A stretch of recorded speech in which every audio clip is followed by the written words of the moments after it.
Hey everybody, it's Molly, back again. Have been talking to a lot of you, my team of course all the time, and people on Facebook.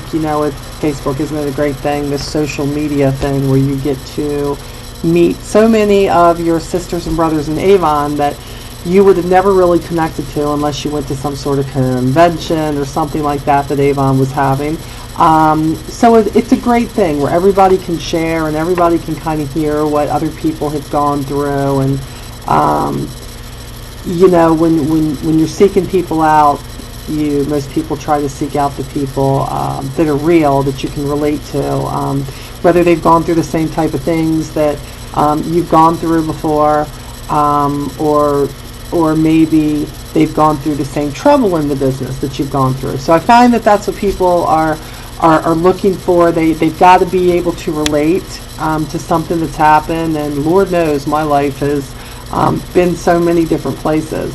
A lot of you know that I was fortunate and honored to be part of Isabel Acosta's Dreams Made Real. Most fantastic thing on Facebook that there is. Talk about learning from people that know this business, that man, you can relate to. It's a great thing.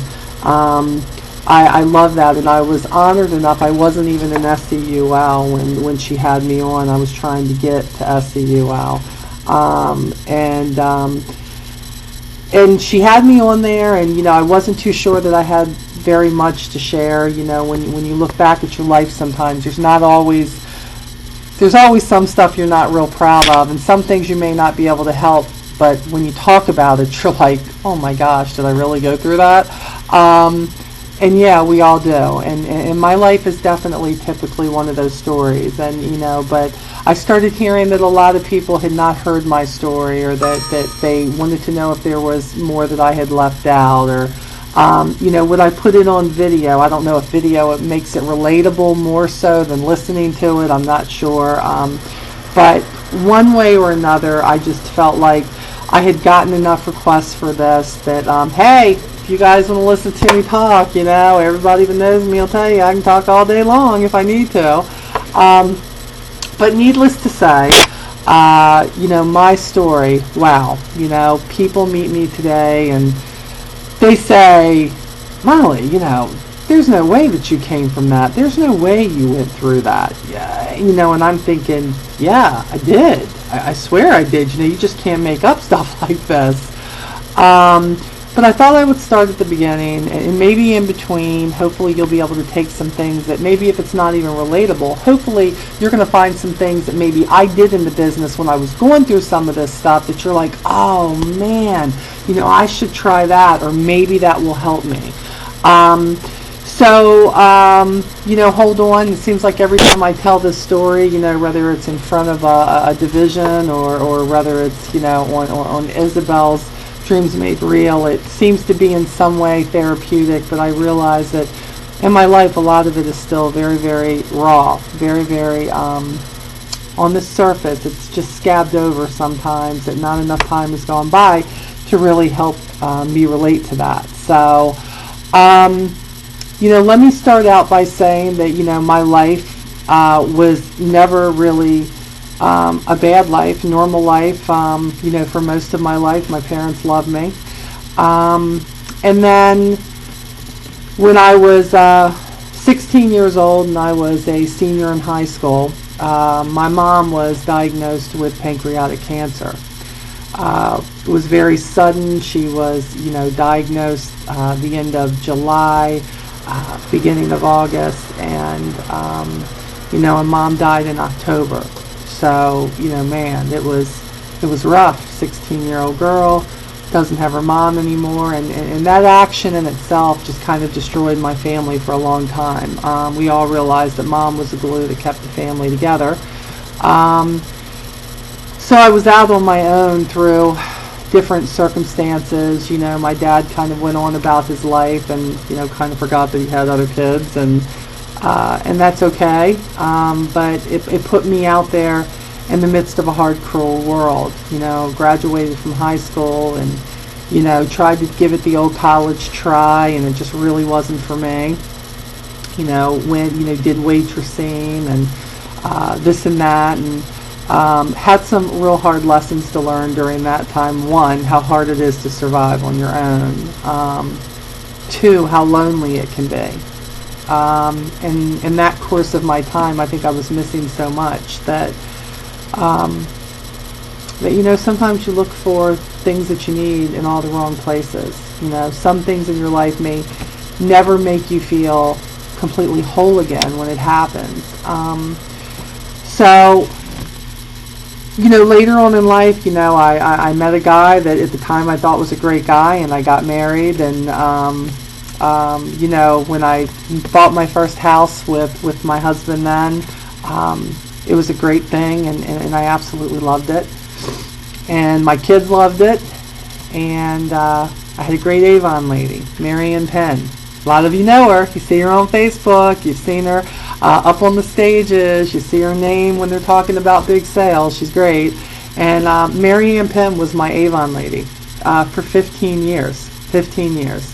And things went downhill. I was married for 18 years, and it really went downhill after that. Sometimes you just realize you can't fix something. You try to make people happy, try to be everything that you want to be for somebody, and it doesn't work, and you hit this breaking point, and God knows I didn't think I had a breaking point, but I obviously did. And but I think that I did not know when I decided that I was going to divorce my first husband that it was going to be as difficult as it was.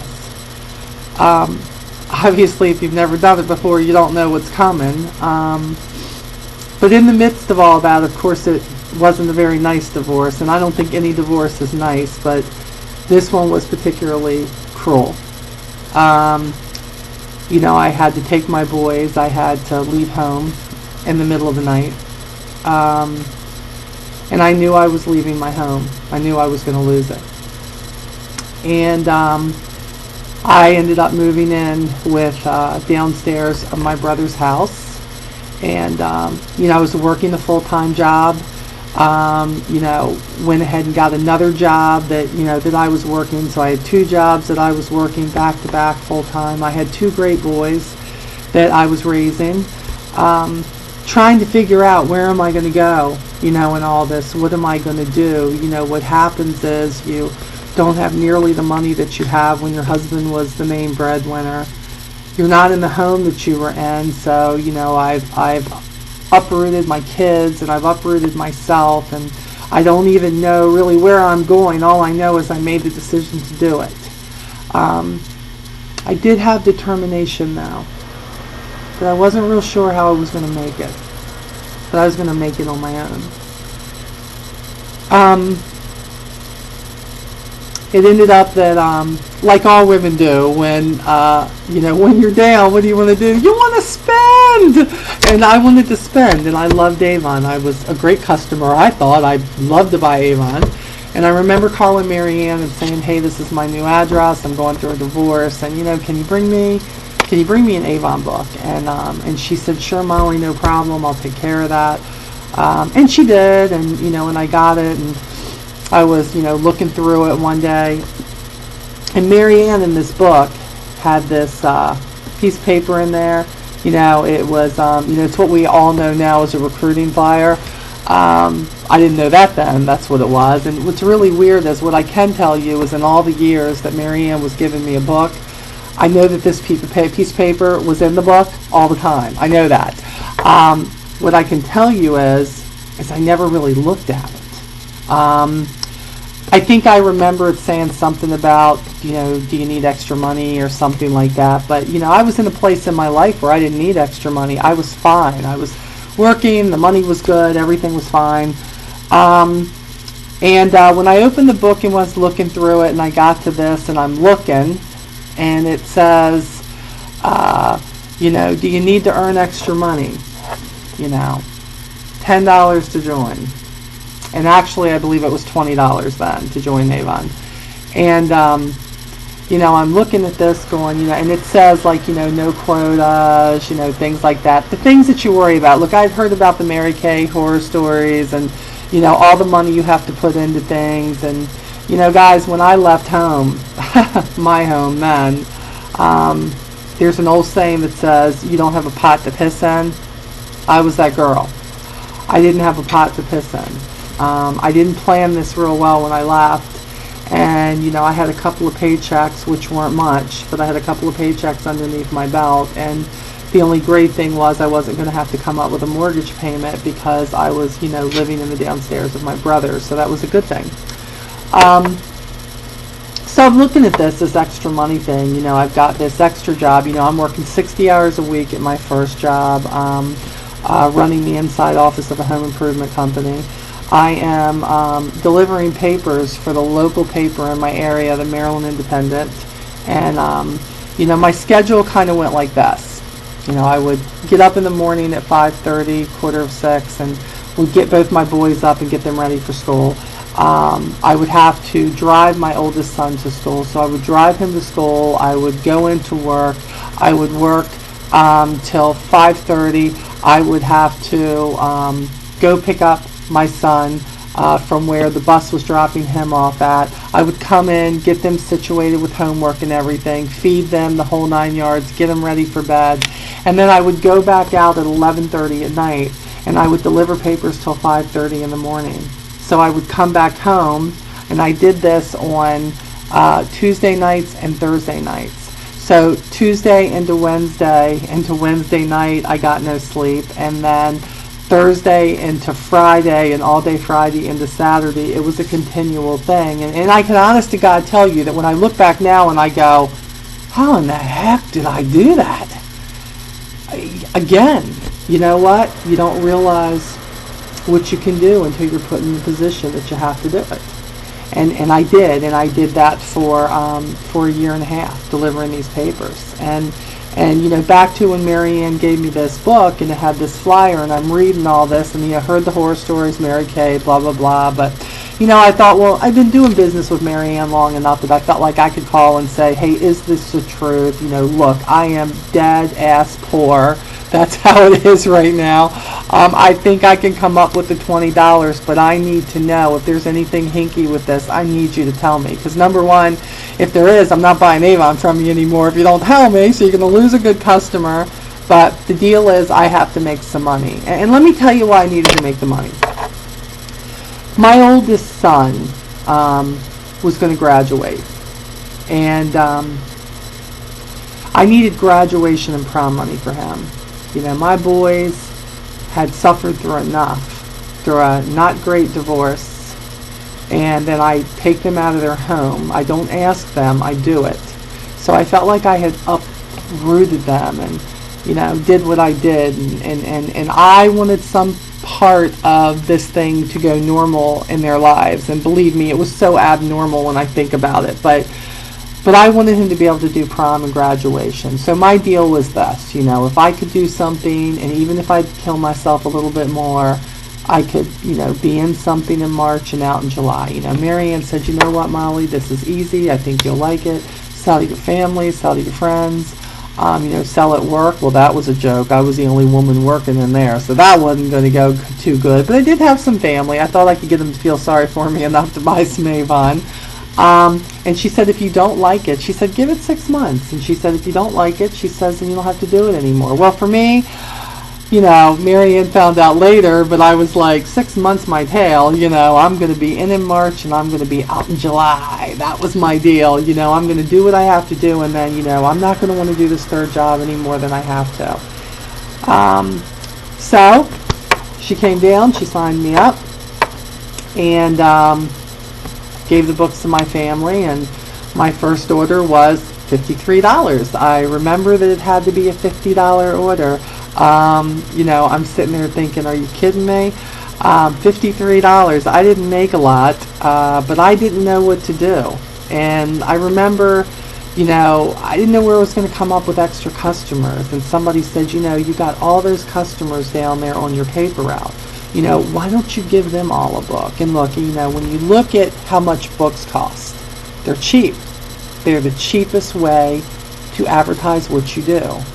And this is what I knew. When I thought about being an Avon rep, I thought like a customer. So I thought, what drew me to Avon? And I thought, the book. I would come home on most days and that book would be hanging on my mailbox or on my door. And I would be like, Mary Ann's been here with a new book. Could not wait to look at that Avon book. So, I thought, I'm not sure if this is going to work because these people don't even know I'm delivering their papers. But you know what? I will try anything. So at the time, you could get 100 books for $19. And what's really great, here we are 8 years later, and you can still get 100 books for $19.99. So still under $20, which is great. So I got 100 books and I labeled them up and, put them in the clear literature bags, or at the time we knew them as the What's New bags. And I got one in every paper that I delivered in the box. I put an Avon book on top of it. And I got to tell you something, I really didn't think this was going to work. But I had to make something happen. I needed money for my kid. So I put out 100 books that night and went home thinking, I probably won't hear from anybody. And the next day, by the end of the day, I had gotten 7 calls. 7 calls with orders. And everybody had their own thing. Oh my gosh, I used to have an Avon rep. I don't know what happened to her. She just quit giving me books. Or, hey, I used to have one at work and, she quit selling, whatever it may be. I mean, everybody had their stories, but everybody was so happy that I had left them an Avon book. And I thought, wow, this is crazy. So, I thought maybe this thing with this book thing could work. So the next campaign, I got 100 more books. And when I got done hitting the rest of my customers and I still had more books left, I started taking these books in the clear literature bags and I started tossing them in the driveways of everybody who did not get the newspaper. And I thought, okay, let's see how this works for the customers who I'm not delivering the paper to.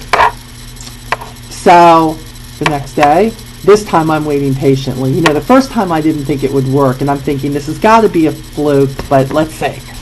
And I got 5 calls. I'm like, oh my gosh, I've got 12 Avon customers, just like that. I was dying, man. This big old light bulb went up over my head, and I thought, man, this can be easier than I think. If I get the books out where people can see them, it has my information on it, people are going to call me. They're going to call me if they like Avon. If they don't have a rep, they're going to call me. So I thought, man, this is amazing. So I decided that I was going to invest some of my money into my business every campaign. And I forgot to tell you, okay, so the first order was $53, but the second one was $137. And the next one after that was $215. My orders just kept going up because I kept acquiring customers here and there. Now, do not be fooled. This sounds great. Oh, wow, Molly went out and she threw books and, oh, wow, look at all these customers she got. Yes, I did go out and get these customers. But I have to tell you something. I knew that this worked. And look, and I know you hear everybody say, person to person is better, personal is better, talk to every person. Well, guys, let me tell you my situation here. I'm not telling you that doesn't work.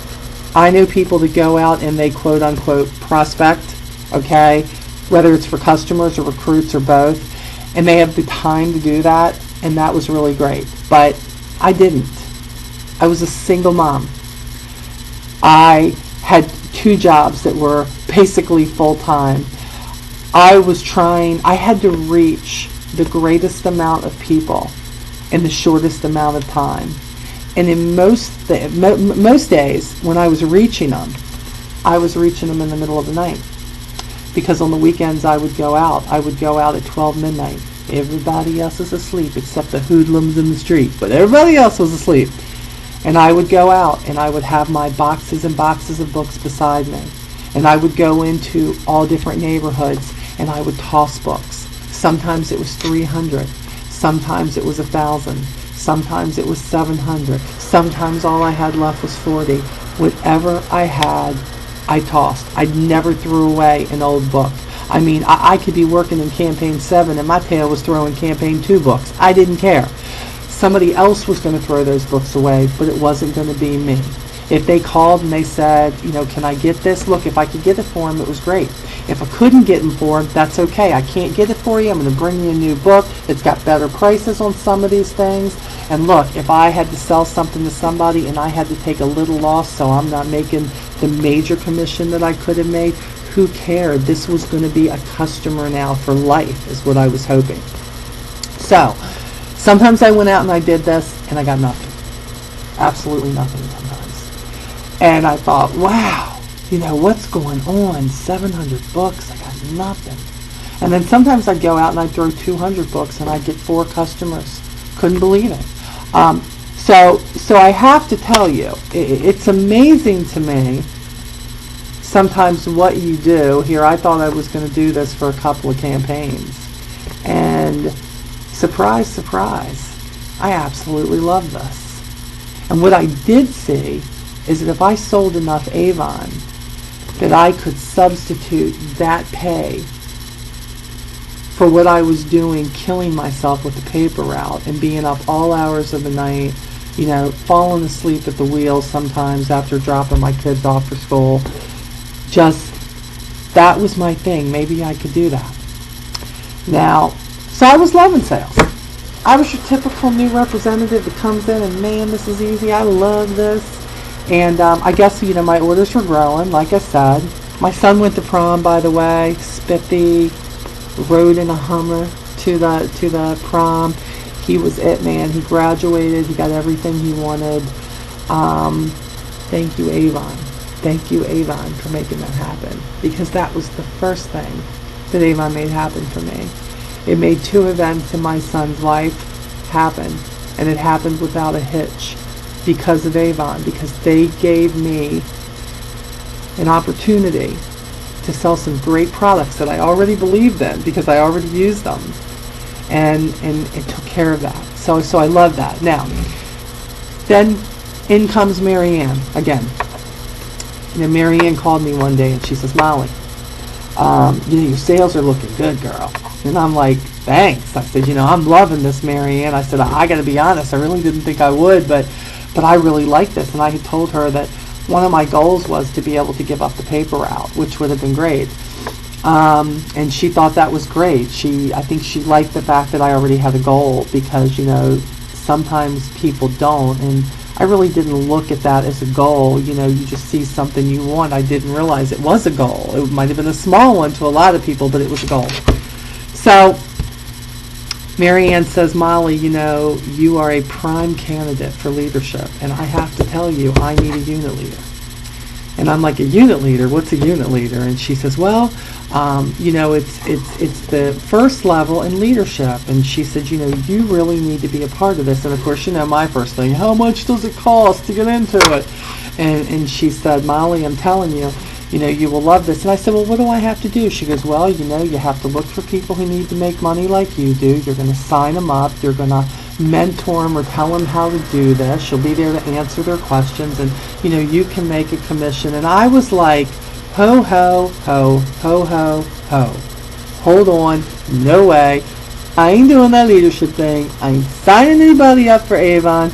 She looked at me and she said, well, if you make unit leader in 4 campaigns, you're going to make a $500 bonus. And I'm like, I'm in.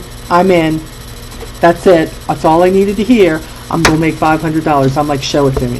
What do I got to do? So Marianne knew how to hook me. Show me the money. Show me the money. It was good. I needed money and she was showing it to me. So you know what? We were moving towards the whole unit leader thing, and hadn't done an appointment on my own. And I remember Marianne called me one day and she says, Molly, got another recruit, and I know that I'm supposed to be with you to do this first sign up for your stuff, but she said, I can't do it. I'm sick. Can't do it. And I was like, really? I said, well, then you need to cancel it because I'm not signing them up by myself. I don't think I know what I'm doing yet. She said, you will be fine. Look, I'm going to have Ray come down, and I'm going to have Ray bring you the kit, and everything is put together, and you're going to sign her up. I'll help you with the contract, you know. And I said, Marianne, I can't do this. And she says, Molly, yes, you can do it. And I'm like, no, Marianne, I can't do this. And she said, yes, you can. She said, Molly, what do you do? I said, what do you mean, what do I do? And she says, tell me what you do in Avon. I said, I got customers, and I take the orders, and I put the orders in, and I get the orders, and I pack the orders, and I collect the money, and I give Avon their money, and then I make money. I said, that's what I do. She said, that is what you're going to go in and you're going to tell this lady. That is what you're going to do. You are going to tell her what you do. I said, okay. So you know what? Off to the Wendy's I headed, and sure enough, I signed her up. An hour and a half later, I signed her up, but I signed her up. I told this chick about everything that happened in Avon. I was taking her through the credit card forms. I'm telling her this is what you do with this and that. And if you run into this, make sure that you don't do that. And, you know, you make sure you better get the money from the people. Don't you give them that product without, I must have told. This chick was looking at me like, it just can't be this complicated. I will tell you, my appointments are not an hour and a half anymore. You'd be proud of me. Got them down to like 35, 40 minutes. Give them what they have to have. It's all good. I think it's a good appointment now. That day, I didn't realize an hour and a half was too long. What I realized was that I had just signed somebody up for Avon. That I had just given somebody an opportunity like Marianne had given me. Wow. You know, this lady really needed money. She was raising 4 kids. Whew.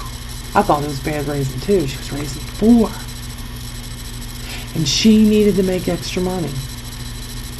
And I have to tell you that although this lady is not with me now selling Avon, because it met her need for the longest time, but she was my first President's Club person to sell underneath me. So my first recruit, an hour and a half or not, appointment, turned out to be one of my most successful. And there was something in me when I left that day, but as scared as I was afterwards, I said, man, this is pretty cool. You know, I remember this lady thinking I was giving her some hope. So that was great. And you know what? I made unit leader. And I made $500. And I took my sons out to eat. And I paid a couple of bills that were late. And I called them up. And that was great. And unit leader became a great thing for me, and I kind of caught the fire. I realized I liked this. I didn't just like selling. I liked this leadership thing, man, because I felt like I was offering something to somebody. I felt like I was doing something for somebody. And I don't think I realized how important that was to me. So as we go on, you know what? I made unit leader, of course, and I went and I made advanced unit leader, and I made it rather quickly. I mean, you figure advanced unit leader, I think I made that roughly about 3 or 4 months after that. You know, I was on fire. Our area was wide open. You know, now, you know, we got Avon reps all over the place now because we have saturated it, and what a great feeling. But you know, it was there. You know, we were doing some advertising. I was doing that book throwing, and you know, I was, Marianne had given me a recruiting flyer. You know, she told me, Molly, I have one condition while I'm helping you get to unit leader. And I was like, okay, what's that condition? And she says, I'm going to make you some recruiting flyers. You're going to go have copies made. And she said, you're going to make sure a recruiting flyer is in every single book. Because, Molly, when you are throwing these books in to get customers, you are probably going to find some people who are going to be in need of making extra money. And this is a way, with as filled up as your life is, to make sure that you get the information in their hands. And she said, kind of like I got the information in your hands. And I got to thinking, you know, Mary Ann put that piece of paper in my brochures for 15 years. 15 years. I never really looked at it for 15 years. You know why? Because I didn't have a need. There was not even a need for me to... I saw opportunity. I wasn't looking for an opportunity. I didn't need it. And then something happened in my life and things changed. And I had a need. And I looked at that flyer for the first time as if she had just put it in that book that day. And that opportunity was there. Now think about this. What if Mary Ann Penn had said, I've been giving that girl a recruiting flyer for 10 years. She doesn't even ask. She doesn't give it a sniff. I'm not putting any more recruiting flyers in there. Well, if she did that,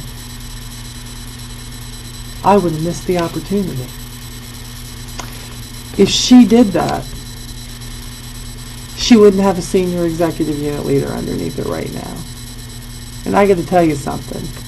Her and Ray Penn, they saw a whole lot more in me than I ever saw myself. You ever say to yourself, I can't do this. This isn't for me. I don't have enough to offer. Well, that was me. And I can remember that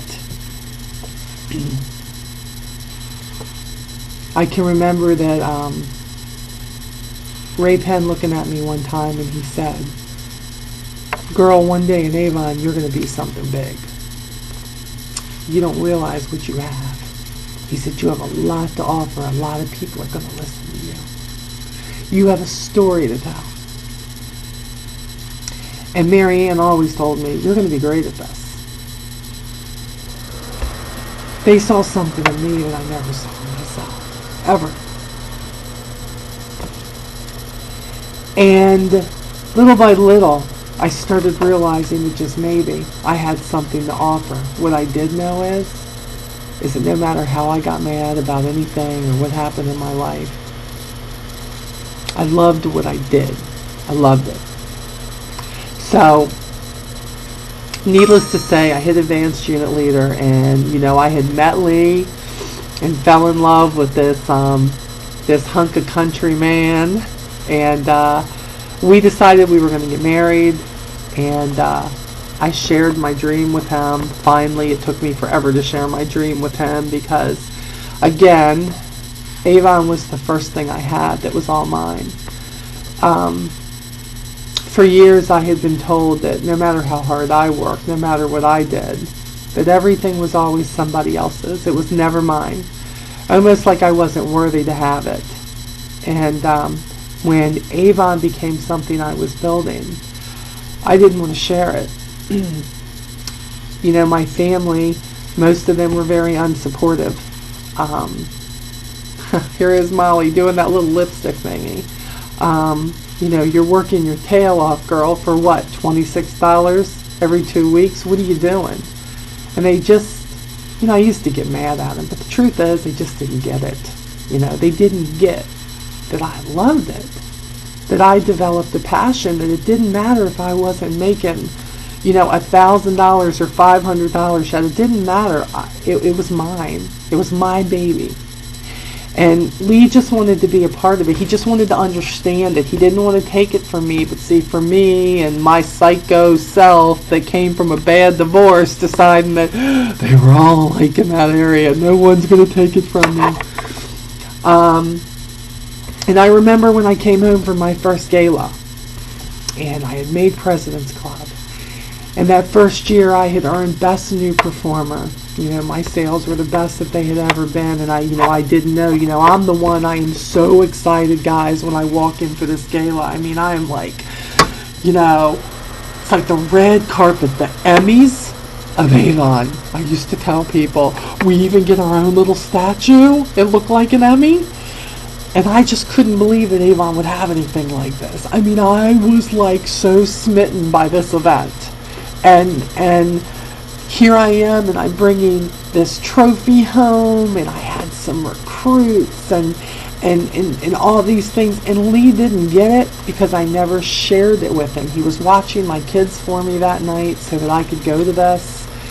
And he said, I can't get excited for you if you don't share with me what you do. And that was another learning experience. It said, Molly, you got to learn to trust again somewhere in your life. You got to realize not everybody's out to control you or get you. You've got to step up again. You got to get out of that comfort zone, Molly. And you got to reach out. So I did. And it was the best thing that ever happened because he became my partner in business. And even though Lee was working his own job and this and that, he was out throwing books with me all the time. He would watch the kids when I had to go do appointments. And the man lived in Baltimore. He was driving, 100 and something miles back and forth to do this, because he knew this was important to me. And I told Lee that I wanted to be executive, that I wanted that so bad. And the requirements were a lot higher then. You had to have more unit leaders. You had to have an AUL underneath you. You had to have 17.5 in sales. And, my sales were nowhere near that. I was doing like 6,000 or 7,000. But I wanted this. And we had a little less than a year to plan our wedding. We were going to get married, October 2005. And everybody kept saying, what do you want? What do you want for your wedding? And I said, I want to make executive with Avon. That's what I want. They all thought I was crazy. I think they thought I was in some like brainwash cult or something. The Avon cult, they brainwashed her.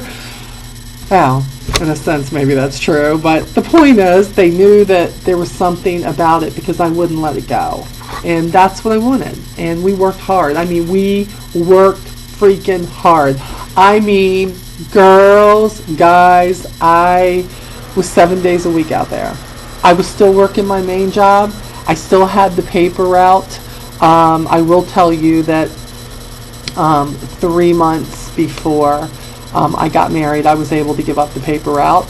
It was a reach for me to do that, but I did it. I gave it up. I said, I don't need this anymore. I need to give it up so I can work it more with my business.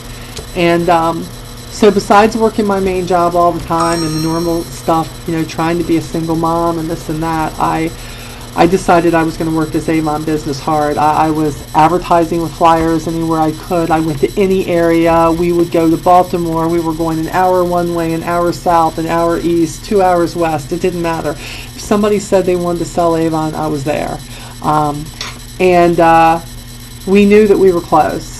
We knew we were close to executive. I mean, we were rocking and rolling. And sometimes it would come together. I can remember that about 3 weeks before I got married, and we were up in Montgomery County doing some sign-ups, and I had 6 sign-ups that day because I used to have to do so many on the weekend. So I would line them up, boom, boom, boom, boom, boom, get them all signed up, and how many contracts can we come back with today, and be excited about it. We'd leave the house at 7 in the morning. I wouldn't come back till 11 at night sometimes, but man, I was driven. I wanted that E. I wanted to change my A to an E, and I wanted to get my E on at the time. I wanted to be executive. So I was coming home, and I was not feeling exactly right and hadn't been for a couple of days. And I told Lee when we were driving home after all the appointments, I said, I don't know what's going on, baby. I said, I feel, really weird. I said, I have a numbness on the side of my face. I said, I don't know what's going on with me. And I looked in the mirror, and the whole side of my face looked like it was just sagging, like something was wrong. My eye was drooping. I could not move the left side of my mouth. I could taste this metallic taste in my mouth, and I didn't know what was going on. I just said, I know I'm not feeling good. And I went to the doctors, and she said, what kind of stress have you been under? I started laughing. I'm like, me? Stress? No way! Going through a divorce, it took forever for it to be final. He still won't leave me alone. Are you freaking kidding me? And by the way, everything's real good with the ex now, just so you know, it's all good. Took a long time, but it's okay. But at that point, I found out I had a case of Bell's palsy that was brought on by stress. And between planning the wedding, we were planning our wedding in the front seat of my van. I mean, we were ordering flowers, and we'd go make the appointment for flowers, or I'd go for a dress appointment. I'd go sign up 2 people, and I'd deliver $600 worth of orders, and it was just nonstop all the time. And that's how it was. And so for me, now you got to understand, I didn't have a wedding the first time, so this was a wedding thing I was having, and the Bell's palsy came on, and I had to put me on steroids for about 10 days, and they said, most of the time this will go away. You need to try to stay calm, and it'll be okay. And I thought, oh my gosh, what am I going to do? And I remember I still had appointments. I had appointments Monday evening and Tuesday evening, and you should have seen me trying to do appointments with Bell palsy, and I would have to explain to them why I wasn't talking right and this and that. And I can remember about 4 days before the wedding, and I woke up, and it was like God just answered prayer, and it was gone. It was gone. It was 100% gone. I'm like, are you kidding me? I'm like, this is nothing short of a miracle.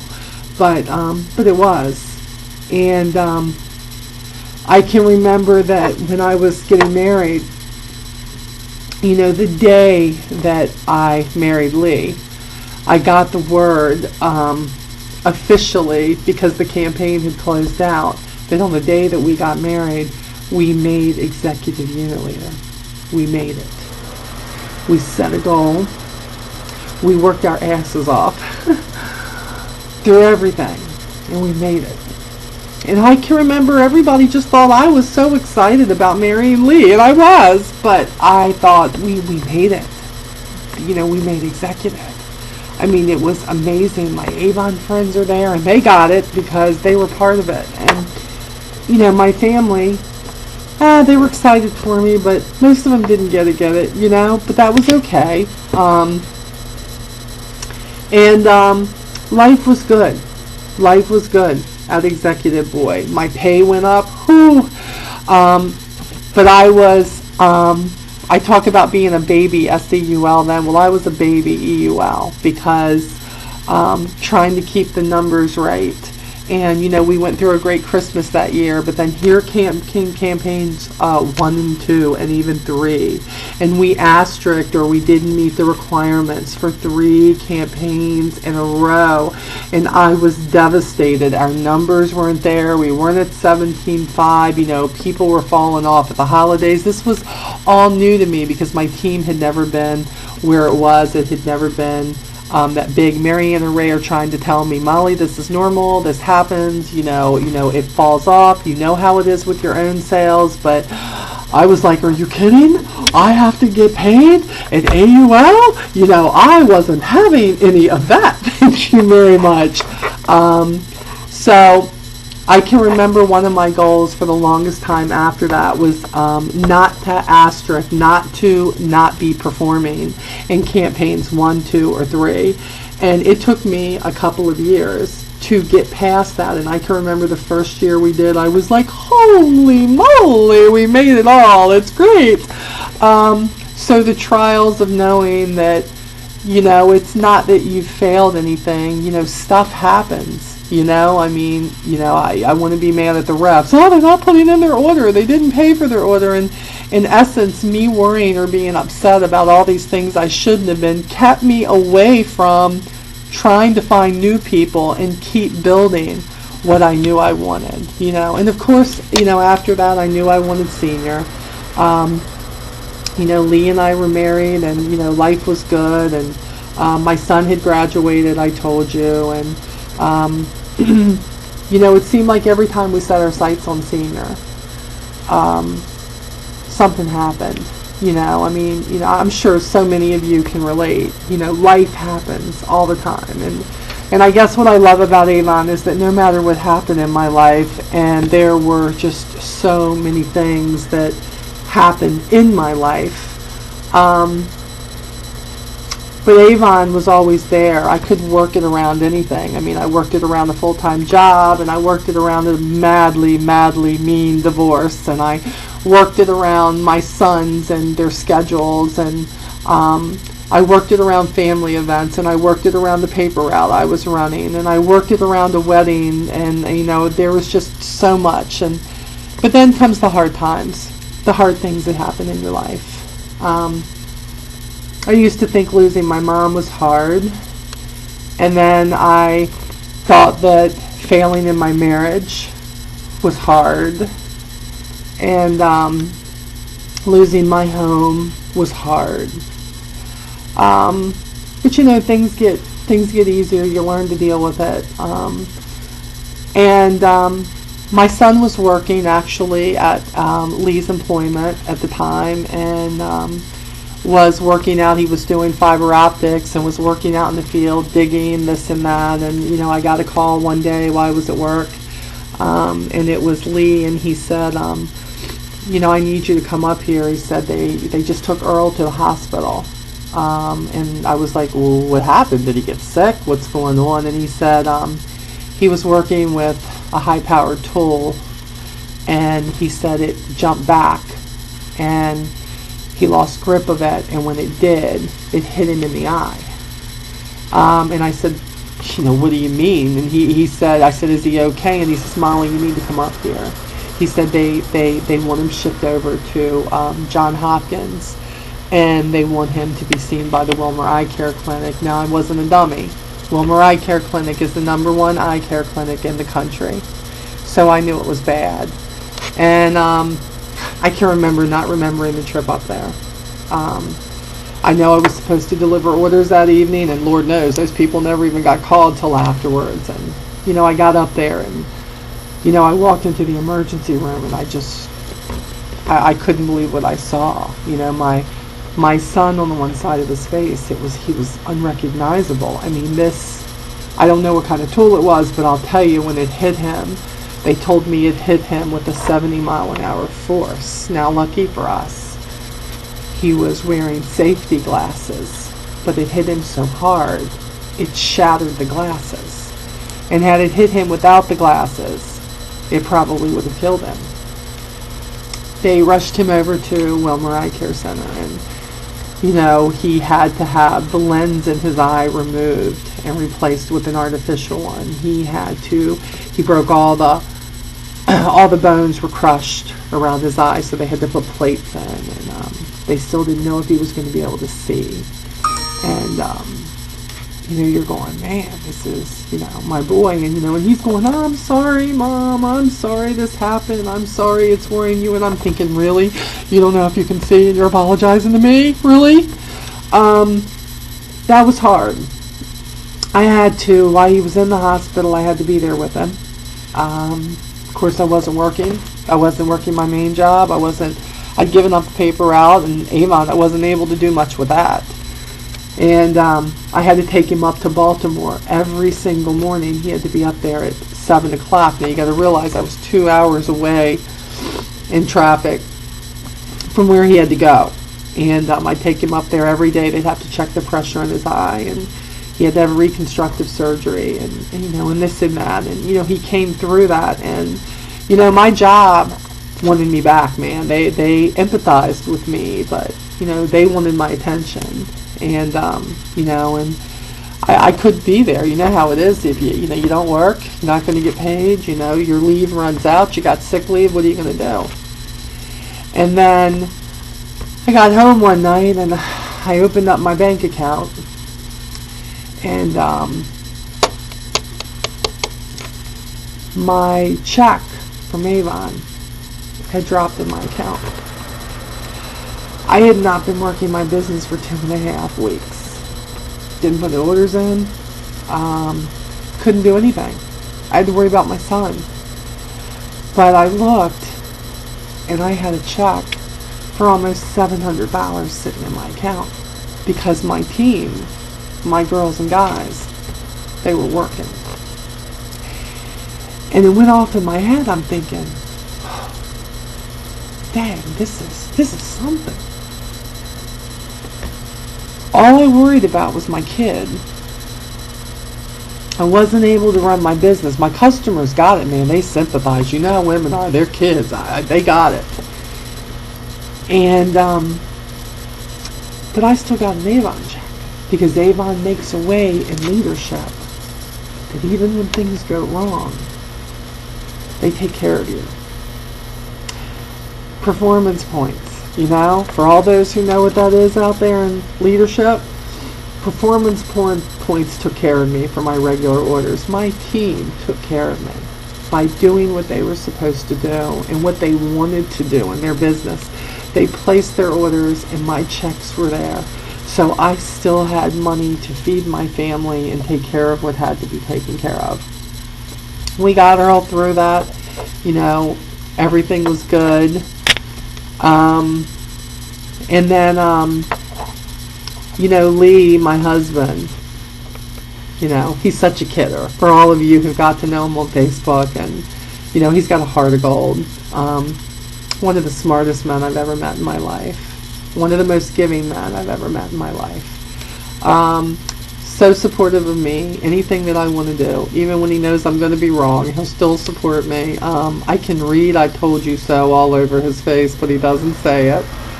And I remember that Lee started having an issue with, he would run into a doorway, or almost like he would miss something. You know, it was almost like it was a clumsy thing, like he wouldn't see a chair, or, you know, he seemed kind of disoriented when it was darker in a room, that kind of thing. And I was thinking Lee needed new glasses, you know, so we take him to the doctor's, have everything checked, and, you know, and she takes him back and does the eye exam, and next thing I know, she's coming to get me and saying, you know, I need you to come back here, I need you to look at something. And, you know, I'm like, what do you want me to look at? I'm not the eye doctor.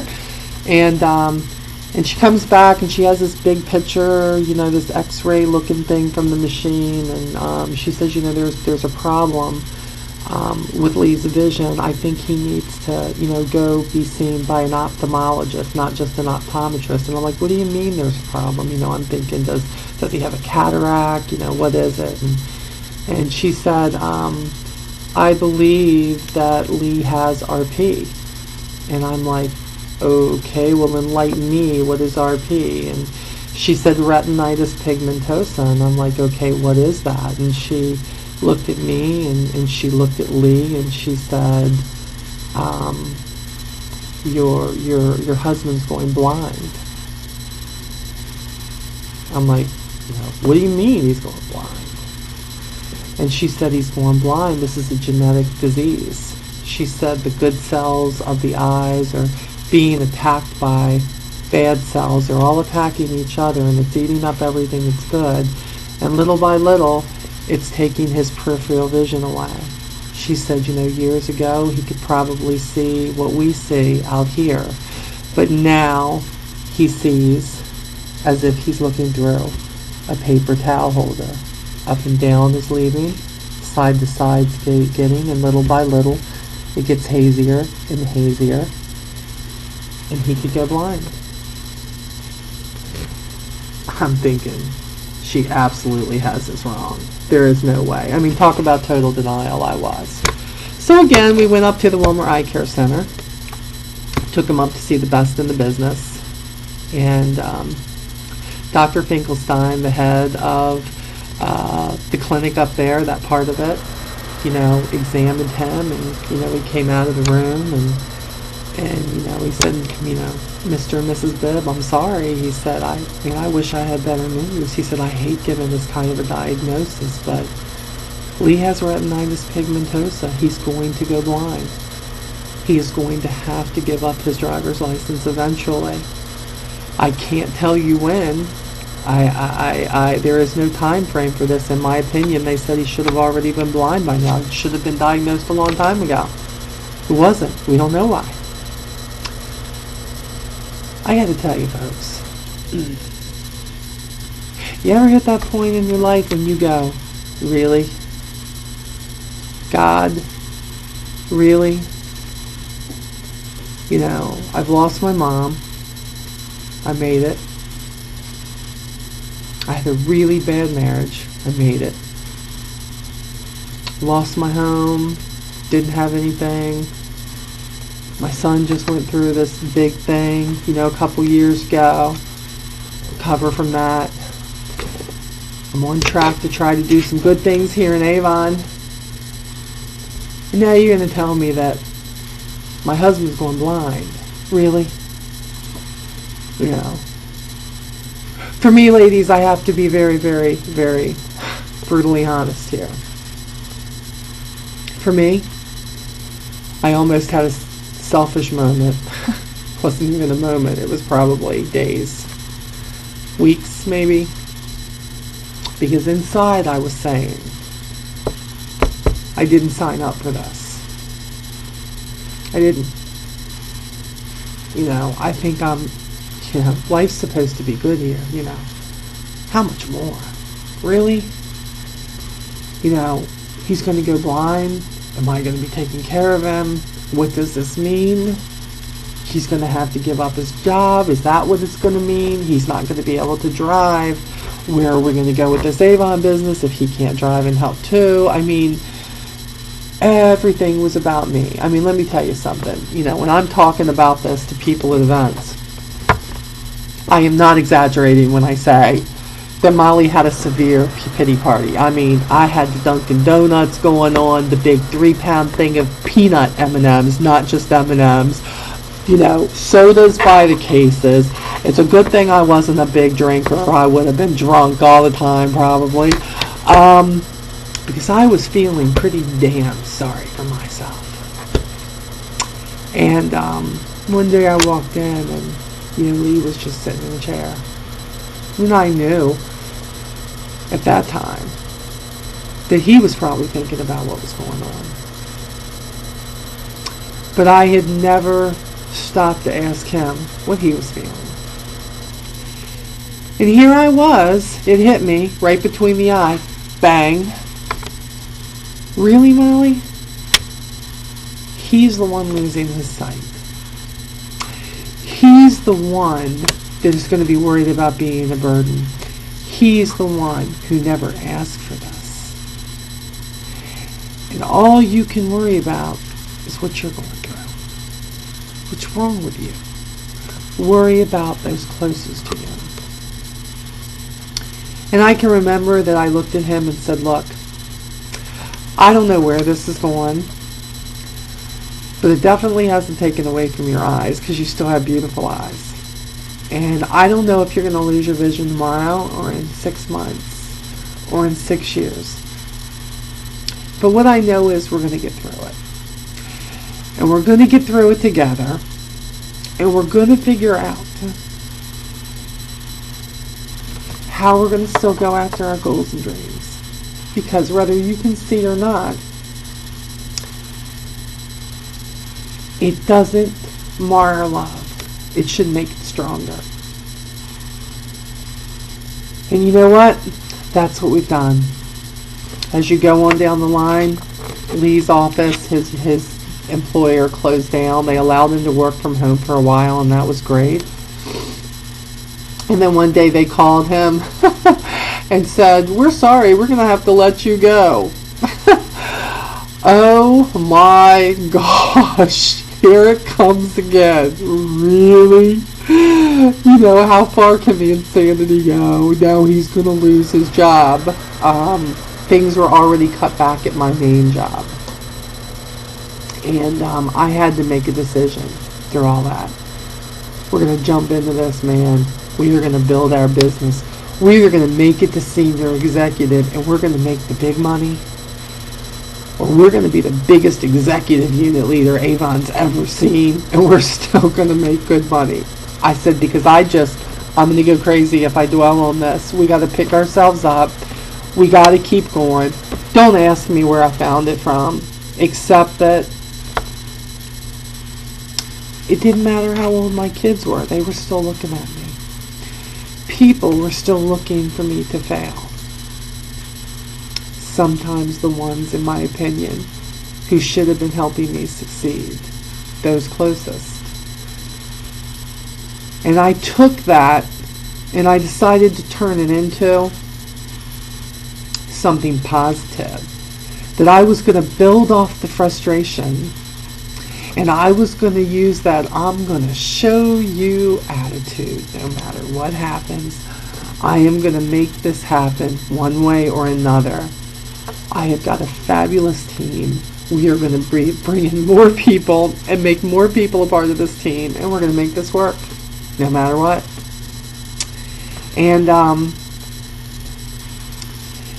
we decided to do that. We talked to Ray and Marianne about it. This is what's going on. They were so supportive through all of this. Ray, like Lee's big brother, and he was definitely my brother, the brother I always fought with about everything. I was right, he was right. Marianne was refereeing all the time. The very dearest friends that we could have in this Avon business. And, we just finally had made peace about that, and, we went through the summer. It was a slow summer, and, we were near it. It was Christmas time, and, Ray had been sick on and off, always, having problems with breathing, had a mild case of COPD, things like that. He just couldn't seem to pull it together and get completely healthy, and, and they rounded, he was going and having some tests done and things like this, and they took us out to dinner one night, and Ray told us that he had cancer, and again, you sit and you say, really, God? Again? Really? This is going to happen again. You're going to do something like this. Now, I didn't tell Ray that. Molly is Miss Positive. Well, buddy, don't worry. We're going to fight this. We're going to beat it. And you know what? That was Ray's attitude. Ray's attitude was, look, they want to put me in here in a couple of days, and I'm going to start the treatment, and I'm going to beat this thing. And I thought, yeah. And I had read a lot about this. And, I thought, if anybody can beat this, Ray Penn can beat this, and because God knows what would I do if I didn't have Ray to argue with about everything. And Ray went in. It was the year here of the big snow, and I was making him homemade soups and bringing him 3 pounds of peanut M&Ms and and beef stew and all these things that he could keep at the hospital because he was going to be in there a week with these treatments. And so, he would be like, I gotta eat, bring everything, throwing me on the guilt trip, like I ain't got enough to do, Ray, but okay. And I did, and we would take everything up there, and, and Marianne was up there staying with him, and he did really good during the first part of the treatment, and during the last part of the treatment, as usual, a lot of people develop an infection, and Ray developed an infection, and he had to go in the ICU, and Marianne was real worried about him. We had this huge, massive snow here in D.C. It was just amazing. You couldn't move anywhere. We couldn't get up to the hospital. And he had a really bad fever and infection. And they weren't real worried about him because they said, we're going to get him through this. We're putting him in here for precautionary reasons. And Marianne her resistance was low, and she was coming down with something. And because of Ray's resistance being low from the chemo, they didn't want Marianne to be in the room with them. So, he did come through it. He came through it that next morning, and we're bringing him in the room, and the snow was starting to melt, and Marianne had to go home because she couldn't be with him. And Lee and I were on our way to take Ray his computer. He was just complaining and, being a daggone first grader, he wanted his computer. He wanted to check down line manager. He wanted to see what everybody was doing. When are Molly and Lee getting up here? Blah, blah, blah, blah, blah, blah, blah. And I'm like, we're coming. We're going to get there. And Marianne called me later on that morning. And she said, Molly, the hospital called me. and wants me to come back up to the hospital. And I said, why? I said, you're not supposed to be up there. You're sick. We're on our way. He'll be fine. We're going to stay the day with him. And she says, I don't know. I don't have a good feeling. And I said, well, we're already on our way. We'll meet you up there. And I can remember that Lee and I were really, really quiet on the drive up to the hospital. And we had to walk down this long corridor. And when we rounded the corner, we saw Marianne with the doctor. And to this day, it all seems like it was slow motion. That we rounded the corner and Marianne was in tears, and she said, he's gone. And I said, no way. You know, and I grabbed her and I hugged her, and her parents were there, and I'm looking at the doctor like, what in the heck happened? What do you mean he's gone? He just came through. You know, they said we believe he had an aneurysm, that a blood vessel in his head, went. We don't know for sure, but he was fine in there, and I know he was, because he was yelling and he was screaming and he knew what he wanted, but he was gone. And I can remember looking at him thinking, you gotta be kidding me. Our best friend is gone? One of my mentors is gone, and I thought, God, really? To this day, we miss him dramatically. And I can remember that all of that was so surreal. I remember thinking that he was Marianne's lifeline, and that we were going to have to be there for her. And again, we took our eyes off ourselves as much as we hurt, and we kept our eyes on Marianne and showing her what she should have already known, but she had to relearn. That she was a very strong person.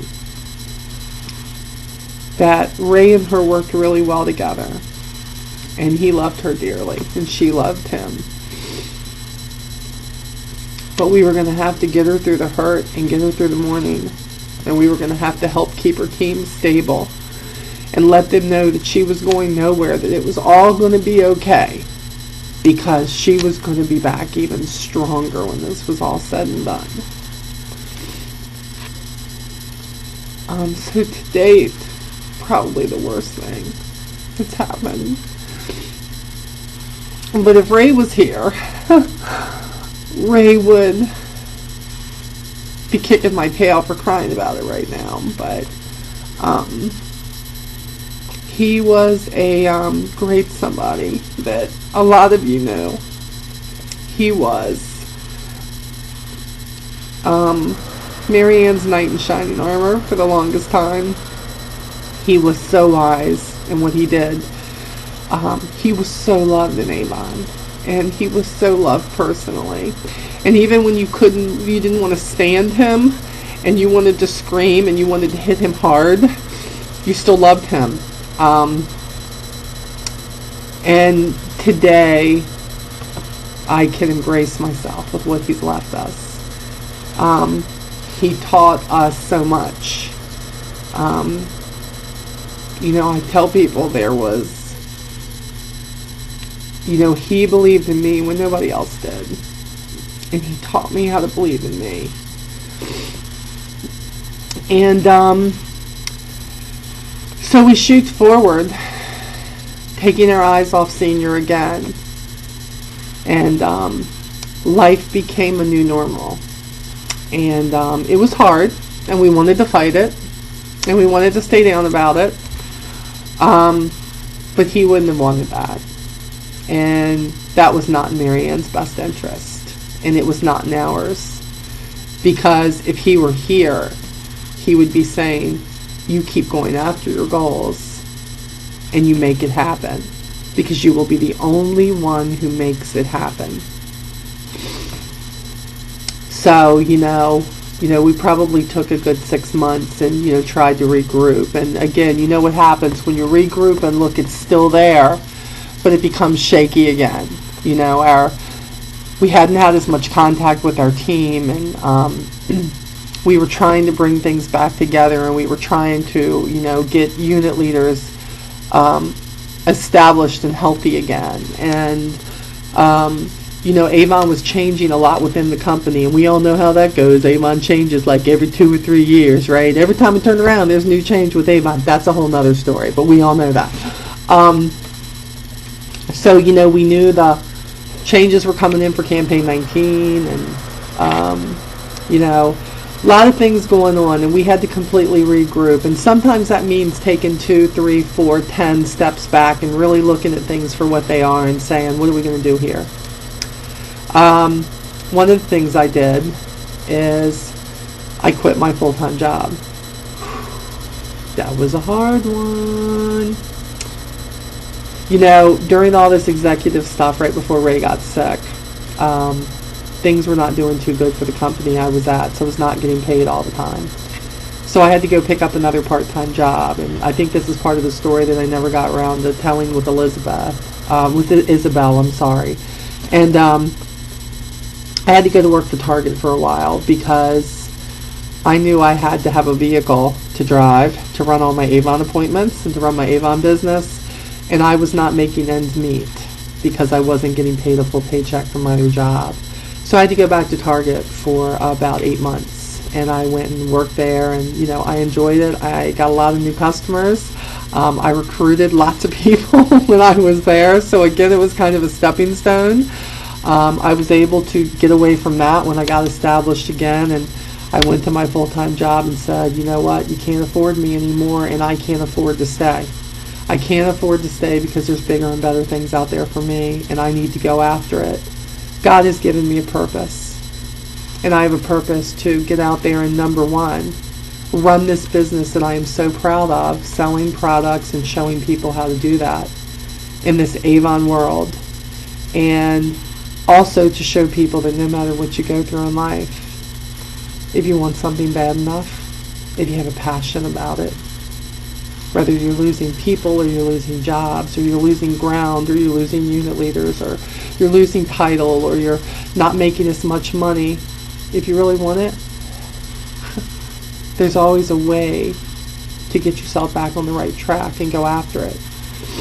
So when all these changes took place, Lee and I decided we were going to go after it. We had to sit down and we made a plan like never before. Another big senior that are dear friends of ours, Rosa and David Gomez, they were executives for a really, really, really long time. And I remember Mike Sanchez, who was our divisional for a long time, would always ask them, when are you guys going to be senior? When are you going to be senior? And I remember David said that he got tired of hearing it all the time and that he developed a plan, decided how he was going to get something done, and he got it done. So here I had been executive for a long time, people. I had been fighting for senior. Oh my gosh, 6 years. I mean, been in Avon a little over 8 years now, but took me about 1.5 years to make executive, maybe almost 2 years. And then all this time, between everything that's happened in life, I've been struggling to make senior. And David, after he made senior, and if you look at any rankings that are out there, David Gomez and Rosa, they're up there, boy. They're kicking tail and taking names. We're taking names and kicking tail, whichever, they're doing it. So every time we would have a thing for executives and seniors, David would look at me and he'd go, Molly, when are you going to be senior? Come on. When are you going to do it? You got to make senior, man. Come on. You don't know what you're missing. You got to do it. My thing was, David, I'm trying, all right? I'm trying. And I remember David looked at me really serious and he says, Molly, when are you going to quit trying? And when are you going to do it? When are you going to say that you're going to do it no matter what?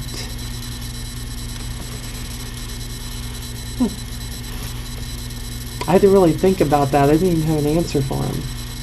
But I did go home with that thought. And Lee and I sat down and we decided we were going to have a plan. And we sat down with who we knew could be our executive under the new rules of Avon and how to title to senior.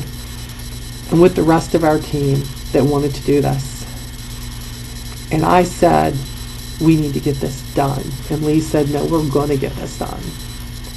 And we started working towards this. I mean, when we decided to go after this, we spent all summer long establishing our team. You remember when the new qualifications came on in campaign 19 for unit leaders.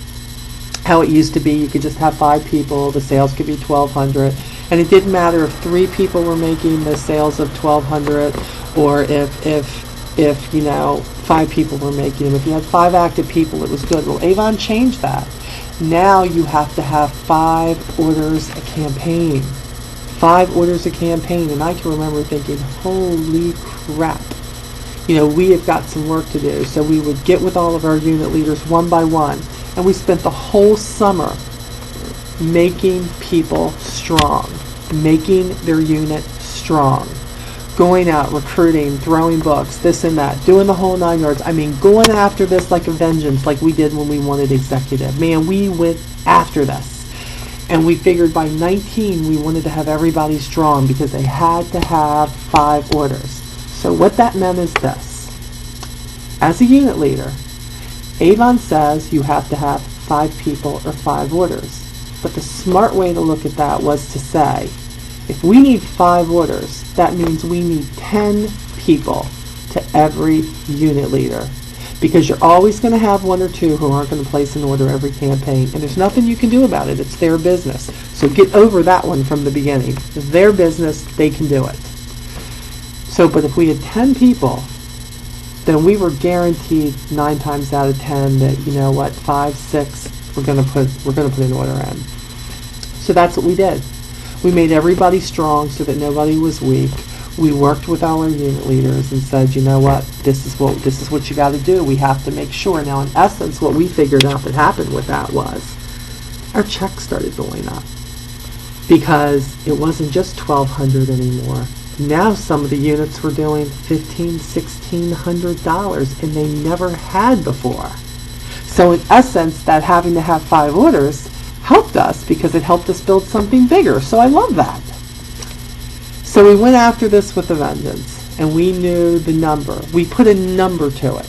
We said, we have to have X amount of people in place to get us to senior, to get her to executive, to make these units.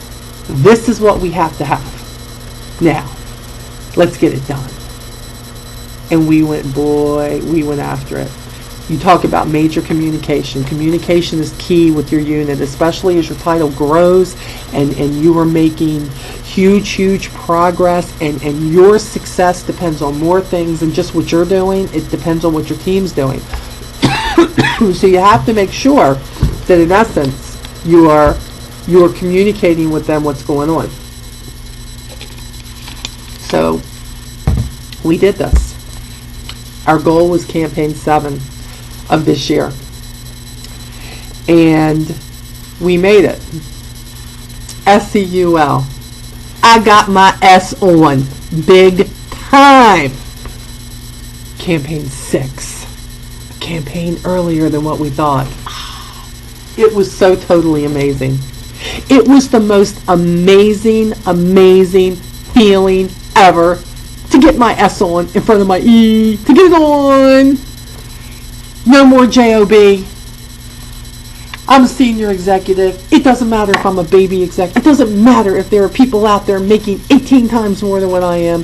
I am a senior executive now with Avon because I worked my tail off, because I knew what I wanted, and because I didn't let anything not get in my way. I didn't let it stay in my way, no matter what. Our team is called Team Onward. No matter what. Onward. Don't go back. Don't stand still. Always be moving forward in your business. That's what we practice. That's what we preach. We practice what we preach on our team. And when I don't do it, I tell them, call me out on it. I don't expect anything of my team that I don't get out there and do myself. I have so many people who come to me right now, and they come to me for advice. Mainly, I think they just want to know if I'm just as crazy and whacked out as it appears that I am when I'm talking at places, and I am. I'm very real. I will snot in front of you and snort and cry in front of you like I just did. Because this is what it's about, people. This is real life. And look, not everybody goes through stuff I've gone through, and yet there are people who have gone through much worse than me. So don't feel sorry for me, because there are people who have gone through much, much worse. And this I do know. If God had not taken me or allowed me to go through that journey, good times, bad times, people being taken from me, times being hard, me having a need, it wouldn't have meant as much. I don't think I'd be passionate like I am now. Avon meets every need in my life. Every need. My husband's a part of it. My kids are so proud of me. And after what I put them through to have them proud of me, you have no idea. Being able to get my granddaughter whenever I want to get her and have a good time with her, because I have a business that can go on without me being there. What is it that makes you in leadership? Well, to stick with what you have. When things get bad in this business and people don't do what they're supposed to do in our book, what keeps you there? Something has to keep you there. Because when I look at all the unit leaders I've lost, all the people who said they wanted to be my executive and didn't do it, all the people who talked big and never followed through, most of that would have scared some people away. But when these bad things happen, some people crumble. Some people crack, and believe me, I'm a cracker sometimes. But yet nothing scared me away completely. Something kept me there. Because this is the company that I'm passionate about. This is the company that I believe will help any man, woman out there if they give it a chance. That doesn't mean that everybody's going to be big in leadership. It means that whatever their need is, I want to be the one there to offer whatever it is that they need. If they need the extra $58 for the electric bill, Avon can meet that need for you, and you can go on living your life exactly how you are, and it's okay, because Avon doesn't say you have to do it like me. And you don't have to do it like the Lisa Wilbers and the Mary Anns and the Donna Sims and Pam Hellers and, Pat Putzers and everybody else out there. You don't got to do it like all of them. You can do it like what's good for you. But if something is empty in your life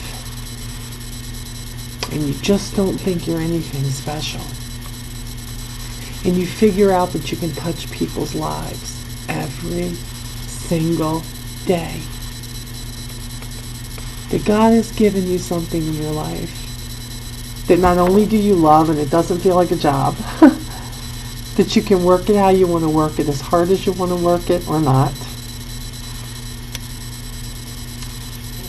And you can tell people what you've gone through in your life. And you can say, thank you for all of it. That's what it's about. So I leave you with this. I have been told by many people that I need to continue doing things like this, and this will be the last time that I tell my story on video. This is very therapeutic for me, but I am going to continue the motivational things that can help, or what I feel can help my team, because mainly it's for my team, and this way I figure if it's on video, they can just go to the video and watch it. They ain't got to listen to me tell it. People, don't let the things that happen in your life stop you. if you really believe that you're meant for this Avon thing, don't sweat the small stuff. And don't let the big stuff stop you. If you're having issues with your district sales managers, we all do. So what? Let it go. Work your business. They don't have any control over your business. If you let them have control over your business, it's not their fault. It's your fault. If you really want something, grab onto it. Map out a plan. Say to yourself, no matter what, onward. Go for it.